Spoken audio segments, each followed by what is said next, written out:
뉴욕 증시는 마틴 루터 킹데이 공휴일을 맞아 휴장했습니다.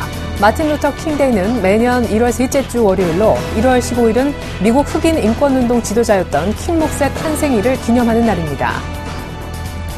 유럽 증시가 혼조세로 마감됐습니다. 독일 닥스 30 지수는 0.28% 하락한 9,715.90에 거래를 마쳤고 프랑스 카크 40 지수도 0.11% 밀린 4,322.86의 장을 마감했습니다. 반면 영국 파이낸셜 타임스 100 지수는 전날보다 0.11% 오른 6,836.73에 거래됐습니다. 종목별로는 금융주의 하락이 눈에 띄었습니다. 독일 최대 금융기관인 도이체방크의 작년 4분기 세전 손실이 12억 유로에 이르는 것으로 나타나면서 주가가 5.5%나 급락했는데 하락폭은 2012년 9월 이후 가장 컸습니다. 독일 도이체방크는 소송 비용과 구조조정 비용 등의 여파로 최악의 분기 실적을 기록한 뒤 전장 대비 5% 넘게 급락했습니다. 도이체방크의 발표에 따르면 지난해 4분기 11억 5,300만 유로의 세전 손실을 입었습니다. 매출 역시 65억 8천만 유로로 전년 대비 16%나 줄었습니다. 은행 측은 지난해 금리 조작 스캔들로 인한 벌금과 소송 비용이 손실의 주된 원인이라고 설명했습니다. 또한 독일의 은행 감독기관이 도이체방크의 국제 환율 조작 혐의를 조사하기 위해 조사관을 파견했다는 월스트리트저널의 보도도 주가 하락을 부추겼습니다. 설 명절을 앞두고 단기금리가 다시 큰 폭으로 오르는 등 중국 금융시장에서 돈감음 조짐이 나타나자 중국 중앙은행이 한 달 만에 다시 대규모 자금을 풀겠다는 뜻을 보였습니다. 중국 인민은행은 단기 유동성 지원 창구를 통해 대형은행의 유동성을 공급했다고 언급했습니다. 또 오는 21일 예정돼 있는 정례 공개시장을 통해 자금을 방출하겠다는 방침도 밝혔습니다. 인민은행이 자금 공급에 나서는 것은 지난해 24일 이후 약 한 달 만입니다. 인민은행은 그러나 구체적인 자금 지원 규모를 밝히진 않았습니다. 이번 주 스위스 다보스에서 개최되는 세계경제포럼을 앞두고 IMF가 글로벌 소득 불균형에 대한 우려를 표명하고 나섰습니다. 파이낸셜 타임즈에 따르면 크리스틴 라가르드 IMF 총재는 이번 포럼에 참석하는 각국의 정치 지도자와 기업인들은 많은 국가들에서 성장의 혜택이 너무 적은 사람들에게만 나눠지고 있다는 걸 명심해야 한다며 이는 글로벌 경제 전반적인 안정성과 지속성을 확보하는 데 있어 큰 어려움이 될 수도 있다고 강조했습니다.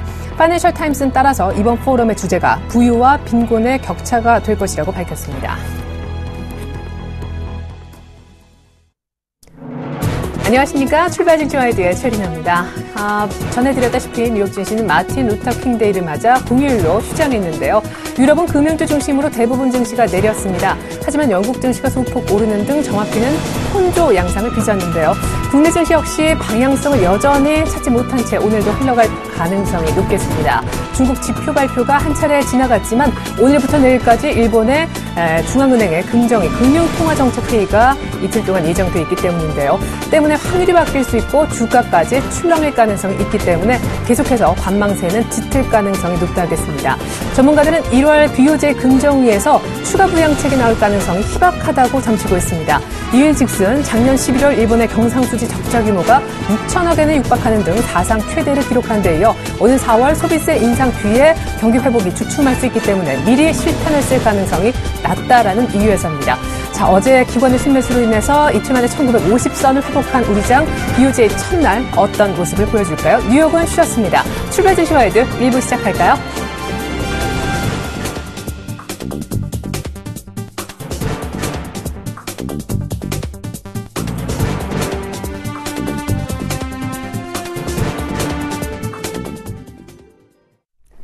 샘플러스 신청한 전문위원과 함께하는 시간입니다. 청성촌놈의 증시 타파 신 대표님 만나보겠습니다. 대표님 안녕하세요. 예, 대표님 안녕하십니까. 중국 시청자 여러분 그리고 해외 교포 여러분, 학생 본사에서 학점 고토하시는 여러분 그리고 펀더맨즈 여러분 반갑습니다. 청송촌놈 신창원입니다. 네, 코스피가 일단 1950선 종가상 회복했습니다. 사실상 고점에서 마무리가 된 모습인데 중국의 4분기 GDP 성장률이 7.7% 예상을 웃돌면서 조금 분위기가 반전된 것도 있겠고 외국인들의 선물을 5천 계약이나 대규모 사면서 삼성전자가 2% 가까이 반등한 것도 상승의 요인 중에 하나겠죠. 근데 정작 중국 상해종합지수는 6개월 만에 종가상 2,000선이 붕괴됐더라고요. 이게 어찌된 일인지 코스닥은 결국 520을 찍었던데 종합적인 전략 부탁드리겠습니다. 예, 상해종합 증시가 일단 여러분 굉장히 약지죠. 굉장히 약지. 미국 중국이 어떤 데이터적으로는 굉장히 잘 나왔습니다. 잘 나왔는데 이제 이제 세계 은행들이 중국의 데이터를 조금 믿지 못하겠다 이런 부분이 좀 있습니다. 그리고 이제 그 중국의 그 경제 기수들이 부동산 버블이 조금 심한 그런 부분이 아닌가 이렇게 지금 나오고 있는데요. 그것 때문에 이제 중국 증시가 계속 약세를 보이는 그런 국면이다 이렇게 볼 수 있습니다. 그런데 중국 증시도 제가 볼 때는 우리가 예상했던 대로 지금 지수에서 거의 바닥치지 않았나 이렇게 저는 보고 있습니다. 그래서 아직까지 크게 염려할 그런 자리는 아니다 이렇게 봅니다. 어제 이제 여러분 이제 염려하셨죠. 사실은 뭐 글로벌 증시가 빠진 상태에서 우리나라 증시가 어제 이제 반등을 했는데요. 일단 제가 볼 때는 지금 지수에서 지키려고 하는 의지는 확실하게 있는 것 같아요. 기관들이 있는 것 같다 이렇게 보는데 어제 이제 매도가 환매수입니다. 매도 쳤던 거 이제 본전되니까 외국인들이 이제 정리하는 그런 부분인데 이 말은 뭐냐면 지금 그 선물이나 누가 무리하게 안 하려고 하는 것 같아요. 누구가 먼저 짐을 지지 않으려고 지금 하는 그런 부분이 아닌가 이렇게 생각하고 있습니다. 그래서 어제도 이제 주가 뜨니까 이제 어제 콜 매도가 어제 우리 개인들이 또 50억 정리했다가 또 50억 정리가 사실은 50억 깡통이었죠. 깡통 나고 다시 또 50억 매도인데 내내 이제 콜옵션, 풋옵션 매도 이 부분이 계속 이제 짐이 될 겁니다. 제가 볼 때 이제 앞으로 굉장히 염려스러운 부분인데 이 부분이 이제 개인이 콜옵션 매도, 풋옵션 매도 해놓으면 계속 주가는 횡봉시키지 않을까 이렇게 저는 생각하고 있습니다. 그래서 이 부분이 조금 해소돼야 되는 부분이다 이렇게 보고 고객의 특검이 너무 심각해요. 13조인데 이제 고객의 특검이 이것들이 빠져가지고 이제 주식이 언선 실었거든요. 빠져가 이제 계속 이제 선물로 가고 있습니다. 선물로 가는데 여러분 선물 시장에서 계속 이제 재미를 좀 보셔야 되는 그런 부분이다 이렇게 보는데 저 말을 끝까지 안 듣습니다. 안 듣고 또 선물 자체가 지금 자리에서 한쪽으로 가는 건 절대이다. 아직까지 선물 자체가 제가 뭐 시중의 선물 전문가도 혜택 개념이 전혀 없거든요. 보험을 들고 선물을 사야 되는 그런 부분이다 이렇게 봅니다. 그래서 선물 문자 가고 싶으면 꼭 연락 달라 이렇게. 지금 어쨌든간 제가 볼 때는 무조건 안착해야 됩니다. 안착이 이제 21일평이 계속 빠른 속도로 지금 내려오고 있거든요.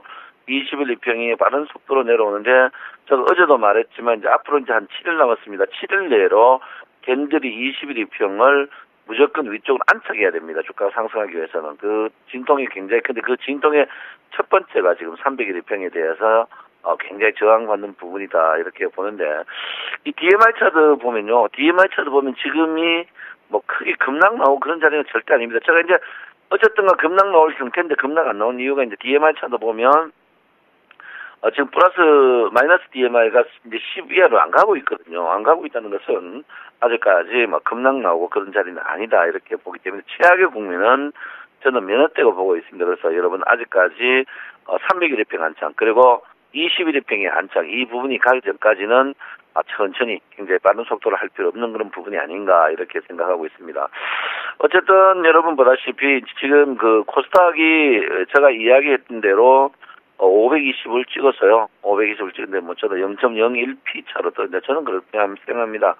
코스닥 충분히 먹었지 않나 이렇게 생각했는데 코스닥이 최근에 이제 상승하는 거 보면 여러분들이 전부 코스닥이 여러분 갖고 있지 않는 대형주 쪽입니다. 소위 말해서 여러분이 갖고 있는 실적비 저평가 종목은 철저하게 배제시키고 대형주 종목 하거든요. 그래서 여러분들이 코스닥 부분을 지금 현금화하는 게 좀 현명하지 않나 이렇게 저는 분명히 생각을 하고 있습니다. 장이 어려워요. 쉽지 않습니다. 굉장히 쉽지 않는데요. 일단 피부업 보면은 어쨌든 간 1960포인트입니다. 안정권이거든요. 1960포인트는 어쨌든 우리가 무슨 일이 있어도 주가 상승하기 위해서는 지금 주가가 1960 해봐야 지금 자리에서 한 6포인트인데 이걸 못 떠요. 종가적으로 계속 못 올라갑니다. 그래서 이 부분이 이제 가장 문제 부분인데 오늘 또 똑같을 거예요. 제가 볼 때는 똑같은 그런 부분인데 오늘 또 이제 이 부분이 계속 1950에서 1960 이 부분이 치열한 공방인데 이 부분이 고객 예탁금이나 선물 이런 모양으로 봐서 올릴 이유가 절대 없다 이렇게 봅니다. 그래서 뭐 저도 뭐 여러분들 때 똑같은 시황을 하니까 너무너무 미안하고 그렇지만 어쨌든 복지부동이 필요한 그런 시점이 아닌가 이렇게 적어 있습니다. 그래서 복지부동이 꼭 좀 필요하다 이렇게 봅니다. 어쨌든 복지부동이 계속 필요한 그런 시점이다 이렇게 보는데요. 어쨌든 지금 자리에서는 뭐 움직일 수가 없어요. 지금 자리에서 올라가야 1970포인트 자리다 이렇게 보는데요. 지금 그 문제가 여러분 계속 대두되지 않을까 이렇게 생각을 하고 있습니다. 자, 어쨌든 뭐 지금 컴퓨터가 작동을 하지 않는데요. 일단 계속 시황을 하겠습니다. 시황을 하는데, 지금 그 가장 문제가 선물 옵션이 있지만 고객의 특금, 그 다음에 이제 물려 나오는 게, 원화가 생각보다 약세를 보이지 않고 있습니다. 수출이 계속 잘 되는 게 이제 부분인데, 이제, 원화 약세 이 부분이 좀, 더욱더 약세가 돼야 되거든요. 약세되는 부분이 좀 필요하다, 이렇게 보는데, 어쨌든 요즘에는 글로벌 증시하고 우리나라 증시하고 전혀 상관없습니다. 어제 일본하고 상해가 다 빠졌는데 우리나라가 떴거든요. 그래서, 뭐 글로벌 증시하고 전혀 상관없고, 우리나라는 제가 볼 때는 파생에서 연관되는 그런 부분이 아닌가 이렇게 생각합니다. 어제 삼성전자가 예상외로 큰 폭이 떴죠. 저는 뭐 변함이 없습니다. 삼성전자가 지금 자리에서도 언더슈팅이다. 저는 분명히 말씀드리고 삼성전자는 어쨌든 간 추가적으로 상승할 여력이 충분히 있는 그런 부분이다. 이렇게 저는 보고 있습니다. 그래서 삼성전자에 어제도 이제 여러분 아침 시작이 삼성전자 어제 아침 코스피 100 종목 중에 상승 종목이 7종목밖에 안 됐습니다. 종가는 뛰었는데 그 중에 하나가 삼성전자였거든요. 오늘도 마찬가지입니다. 삼성전자가 상승하면 종가가 상승합니다. 그래서 삼성전자가 상승하지 못하면 상승 못한다 이렇게 봐야 되기 때문에 여러분 그 부분을 한번 봐줘야 되는 그런 부분이 아닌가 이렇게 생각하고 있거든요. 그래서 절대적으로 삼성전자인데 오늘 장이 제가 볼 때는 횡보의 약세 국면을 보이지 않을까 이렇게 생각합니다. 어쨌든 삼성전자도 여러분 보다시피 21평의 안착 여부가 곧 이제 나올 걸로 보는데 오늘 화요일이거든요. 그래서 이번 주 제가 이제 오늘 내일 변곡점이 좀 크게 나올 것이다. 왜냐면 이번 주가 어쨌든 저는 이틀 사이에 변곡점이 크게 한번 나올 가능성이 있다 이렇게 봅니다. 그래서 월화 이번 주 화수에서 변곡점이 안 나온다면 변곡점 자체가 굉장히 오래 기다리는 그런 변곡점이 나올 가능성이 높다. 이 말은 뭐냐면 주가 자체가 굉장히 좀 힘들어질 겁니다. 힘들어진다. 왜 그러냐면 보갱의 특금이 없는 가운데 누구도 지금 뭐 속된 말로 십자가를 지고 가려고 하지 않고 있거든요. 그래서 외국인이 이번에 이제 한번 선물해서 크게 한번 큰 소리 뻥뻥 쳤는데 데미지만 있고 저번에 있고 이번에 데미지만 있고 지금 물려 나오는 그런 부분입니다. 그래서 이럴 때일수록 여러분 낙폭과의 대형 우량주를 갖고 매매하는 게 현명하다 이렇게 봅니다. 제가 여러분 저께 이제 GS건설하고 삼성 엔지니어링 줬는데요. 뭐 궁금하신 분들이 굉장히 많은 것 같아요. 삼성 엔지니어링이나 이제 GS건설, LG전자 줬는데 제가 볼 때는 계속 뭐 단타를 쳐도 되고 장기적으로 갖고 있는데 저는 뭐 장기적으로 갖고 가셔도 좋다 이렇게 봅니다. 그래서 제가 최근에 보니까 제가 추천하고 한 달 사이에 삼성 엔지니어링 GS건설의 수익이 1등이었어요. 그리고 한 달 전에 최고의 악재 종목이었거든요. 그래서 이 말은 뭐냐면 어쨌든 낙폭과의 우량주가 최고의 수익을 보이는 부분이다. 이 부분은 여러분께서 인지를 좀 하는 게 현명하지 않나 이렇게 생각합니다. 그래서 절대적으로 주식이 남들 좋다하는 종목 그런 종목 사지 마시고요. 삼성 엔지니어링 같은 거 61평 저는 그 삼성 엔지니어링 301평까지 갖고 가셔도 되지 않을까 이렇게 생각하고 있고요. GS건설도 마찬가지입니다. 301평까지는 갖고 가셔도 된다 이렇게 보시고요. LG전자가 수익이 제일 안 났죠? 뭐 그래도 수익은 많이 났어요. LG전자가 여러분 거의 한 8% 정도 났는데 저도 이거 LG전자는 추가적으로 갖고 있다. 세 종목 이제 그냥 사가지고 팔고 사고 하지 말고 기다려도 좋지 않을까 이렇게 저는 생각하고 있습니다. 최근에 악재 종목 하나 더 추천한다면은 대우건설이거든요. 더 악재가 나올 게 없어요. 그래서 대우건설 일단 대주주가 상하은행이니까 저점 매수도 유용한 그런 종목이 아닌가 이렇게 생각합니다. 그래서 어쨌든 간 저는 여러분들한테 종목을 잘 안 줍니다. 종목 주면 여러분들이 좀 사가지고 뭐 10%나 팔고 이런 짓 하기 때문에 안 주는데 어쨌든 낙폭과의 종목은 하나하나 나올 때마다 여러분에게 던져주고요. 뭐 어떤 저 동료였던 최명성 소장이 안 나오기 때문에 여러분들한테 제가 일주일에 한 종목 정도는 낙폭과의 우량주를 주려고 생각하고 있습니다. 어쨌든 여러분 뭐 내용이 뻔하죠. 복지부동입니다. 뭐 복지부동 외에 뭐가 있겠습니까? 참 여러분 답답할 겁니다. 저도 굉장히 답답하거든요. 이럴 때 참 최근에 이제 우리 솔기기 센티비 시청자 여러분들 중에 이제 선물하시는 분들은 거의 조금 수익이 많이 나고 있습니다. 이제 양방향 해치를 걸고 있거든요. 그래서 지금 선물 양방향 해치를 모르고 한방향으로 부르짖는 사람, 특히 이제 원라인 매매 하시는 사람들, 그런 사람들 요즘 연전연패하고 있습니다. 그래서 양방향 라인으로 여러 번 매매하셔야 된다 이렇게 보는데 양방향이나 3라인 매매에 집중하는 그런 부분이 좀 필요하다 이렇게 보는데 어쨌든 간 이 룰은 한 번은 깹니다. 301평에서 상방이든지 하방이든지 한번 낀다 이렇게 보는데 그 안착이 21일평 안착이었다. 21일평 양방향 매매하다가 21일평 안착한다면은 작가는 풋을 버리고 콜 쪽으로 돌아서야 되는 그런 부분이다. 저는 상방향 쪽으로 분명히 보고 있다 이렇게 볼 수 있습니다. 그래서 어쨌든 지금 자리에서 피벗은 굉장히 도지역 특히 이제 이 비석형 집계형에서 계속 지지받는 그런 형태인데요. 장 자체가 여러분 굉장히 궁금한 게 이럴 때서 여러분 코스닥은 현금하고 복지부동 하는 게 좀 필요하다 이렇게 볼 수 있습니다. 그래서 일단 여러분 1등주입니다. 1등주를 안 사더라도 1등주에 관심을 가져야 되는 그런 부분이다 이렇게 봅니다. 최근에 여러분 코스닥 종목들도 전부 1등주만 상승했죠. 코스닥주도 1등주 상승했는데 일단 시가총액 상위 종목을 버리고 뭐를 볼 수 있겠냐 이렇게 제가 누차 여러분에게 말씀을 드리겠습니다. 아무쪼록 지금 장세가 여러분 잡으려고 굉장히 와 있습니다. 근데 여러분 진정 잡을 거는요 호랑이보다 더 무서운 게 꽃감이죠. 그 꽃감이 누구냐면 기관과 외국인이 여러분을 잡으려고 하고 있습니다. 그래서 여러분 기관과 외국인이 보통 이 집계에 잡히지 않는 집계들이 있습니다. 특히 이제 고유계정은 잡히지만 고유계정 외에는 개인으로 잡힙니다. 그래서 요즘 여러분 절대 외국인과 기관의 매수 이제 고유계정에서 매수하고 아웃사이드에 매도하는 그런 종목이 많으니까 요즘 최근에 보면 쌍끌이 매수 종목들이 여러분이 덤벼들면 바로 팔아버리는 그런 아주 나쁜 짓을 많이 하고 있으니까 절대적으로 여러분 외국인 기관 믿지 마시고 이럴 때일수록 단무지 정신이 필요한 그런 부분이 아닌가 이렇게 누차 여러분에게 말씀을 드립니다. 아무쪼록 여러분 굉장히 힘듭니다. 제가 이제 여러분에게 계속 부르짖는데 수익을 말하다 해서 굉장히 상세하게 이야기해놨습니다. 제가 해놨는데 이제 상반기 특히 1분기에는 장이 없다 했는데 1월부터 지금 장이 계속 없습니다. 없는데 추가적으로 죄송한데요. 추가적으로 장은 큰 재미는 없을 겁니다. 지금 자리에서 여러분 보시면 추세 자체가 위에서 떨어지는 그런 추세이기 때문에 절대적으로 지금 큰 콜이 나오고 그럴 장은 아직까지 없다 이렇게 볼 수 되겠고요.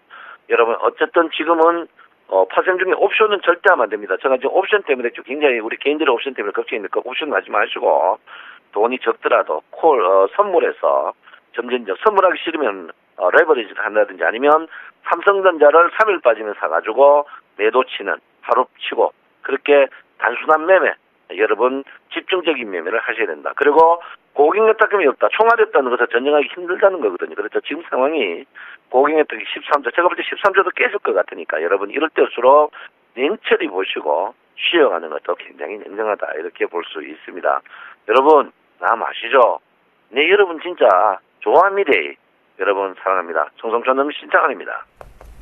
네, 좀 답답하긴 한데 지금 지수대는 반드시 지킨다는 의지가 강하게 엿보이고 있는 장이다 하셨습니다. 한 20일 2평까지는 빠르게 일주일 내 올라오는 게 관건인데 그때까지는 급하게 매매할 필요는 없겠다 하셨고 520을 결국 사실상 터치한 코스닥은 여전히 현금화 의견 주셨습니다. 이 밖에 종목에 대한 궁금증은요. GS건설, 삼성엔지니어링, LG전자 200일 2평까지 올라올 수 있으니까 계속해서 홀딩 하자고 하셨고 오늘 추가 낙폭과대 추천주로 대우건설 한 종목도 더 언급을 받아봤네요. 지금까지 청송촌놈 샘플러스 신청한 전문위원회 분석 들어봤습니다.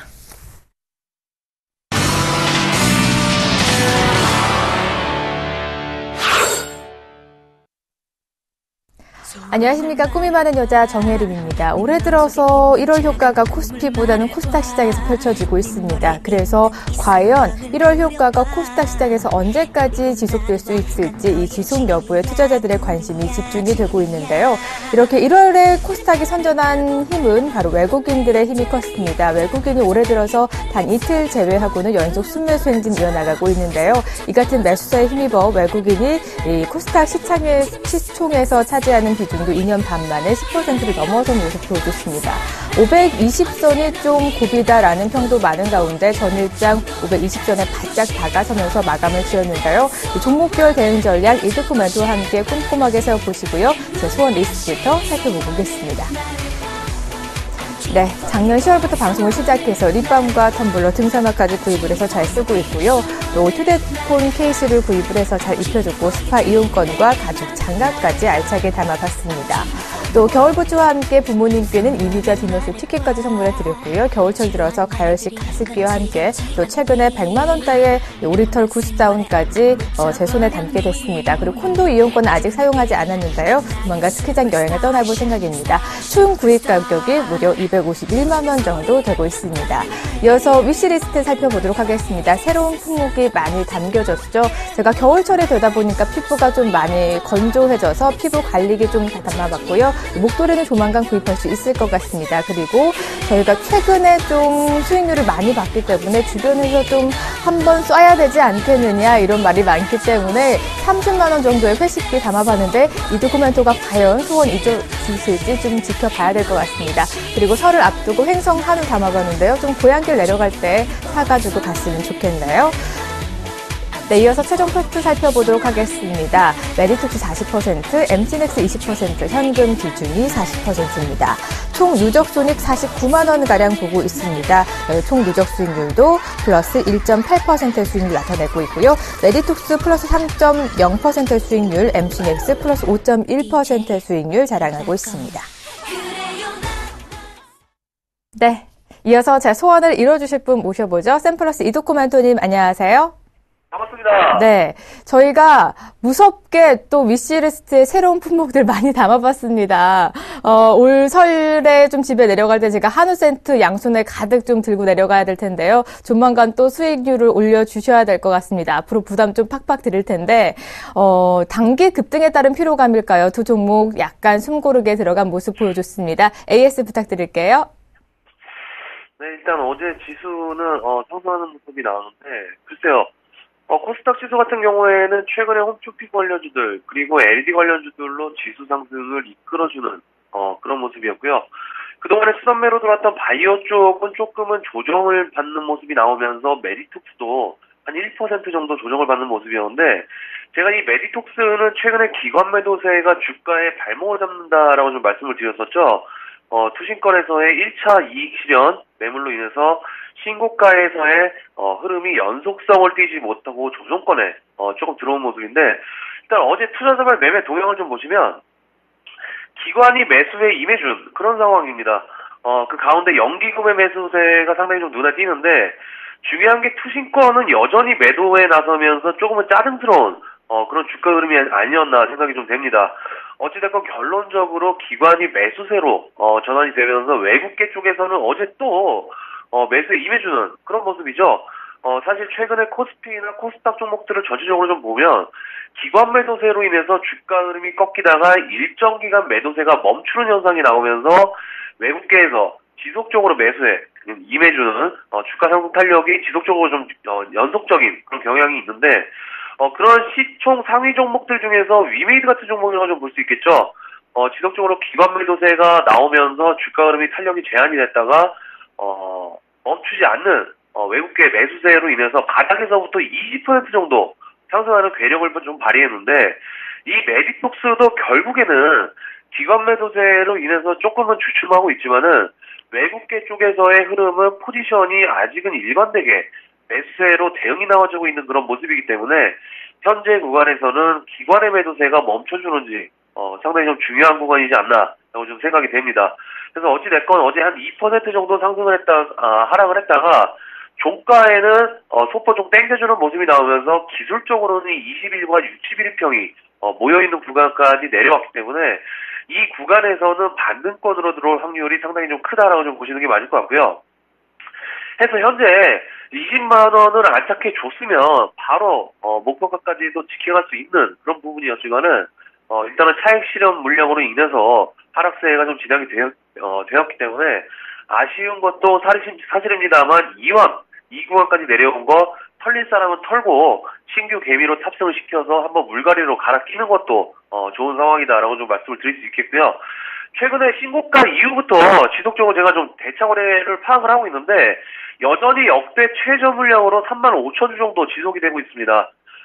사실 이 대차 거래의 과거 패턴을 좀 보시면 9월 달까지만 해도 보시면 40만 주 가까이 물량이 대차 거래 물량이 있었습니다. 고점 논란으로 인해서 9월 달까지 한 40만 주 정도 대차 거래 물량이 상당히 좀 있었는데 대차 거래가 많다라는 거는 단기 하락에 대한 빌미를 제공할 수 있는 그런 상황이었지만 거품 논란이 불식이 되었던 가장 큰 이유가 뻥카가 아니었다는 것이겠죠. 지난번에 한번 말씀을 드렸습니다만 이 대한민국에서 그 기술 이전을 한다고 계약 체결하고 난 이후에 실제로 체결된 사례가 멜리톡스가 유일한 처음이기 때문에 아무래도 좀 반신반의를 한 것 같습니다. 하지만 실제로 체결된 이후에 보시면 빠르게 대차 잔고가 감소하는 경향이 나오면서 그대로 주가에 반영이 되고 있는 그런 모습이기 때문에 거의 10배 정도 감소한 상황이고요. 그럼에도 불구하고 주가는 20만 원을 돌파하지 못하고 주춤하고 있는 이유는 역시나 기관의 차익 실현 물량이기 때문에 이 기관 물량만 어느 정도 정리된다고 한다면 그 시점부터는 또 강하게 외국계에서 들어올 수 있는 그런 기간이다라고 좀 판단하고 있습니다. 그래서 일단 단기적인 부분으로 봤을 때는 신고가에서 조정을 받고 있는 그런 상황이지만 제가 이 종목은 좀 중기적인 경향으로 본다라고 좀 말씀드렸기 때문에 조정을 즐기자. 그리고 코스닥의 시장의 순환매를 다시 한번 기다려보자라고 좀 말씀을 드리겠고요. 그리고 MCX 같은 경우에는 단기 상승에 대한 피로감으로 인해서 약보합 정도 소폭 조정권에 들어온 모습인데 어제 기관 매수세가 좀 들어오는 그런 모습이었죠. 이 기관 중에서도 투신권에서 주가를 좀 들어올리는 그런 모습이었는데 참 반대의 상황입니다. 이 멜리톡스는 투신권의 매도로 인해서 주가의 흐름을 좀 방해하는 그런 모습이었는데 MCX는 투신권에서의 주가를 바닥권에서부터 부양을 시키고 있으니까 참 아이러니합니다. 어찌됐건 단기적인 저항 구간에 좀 놓여있기 때문에 조금은 부딪히는 그런 모습이지만 큰 폭의 조정으로 좀 들어온 모습은 좀 아니기 때문에 상당히 오늘 내일이 중요한 모습이다라고 좀 보시면 되겠고요. 이 종목은 사실 제가 중기로 본다라고 하고서 물량 확보에 중점을 둔다라고 좀 말씀을 드렸는데 단기간에 일단 투신권의 매수로 상승하는 경향이 있기 때문에 투신권에게 물량 폭탄은 한번 넘겨주고 재매수할지도 오늘 내일 주가 흐름 보고 판단해 보겠다라고 좀 말씀을 드리겠습니다. 네, 지금 두 종목 재료가 풍부한 종목이고 저가 메리트까지 더해져 있어서 추가로 매수할 생각까지 있다라는 답변 주셨습니다. 오늘 AS 감사합니다. 네, 고맙습니다. 네, 오늘도 제 포트에 빨간불이 켜지길 기대하면서 저는 내일 이 시간 다시 찾아오도록 하겠습니다.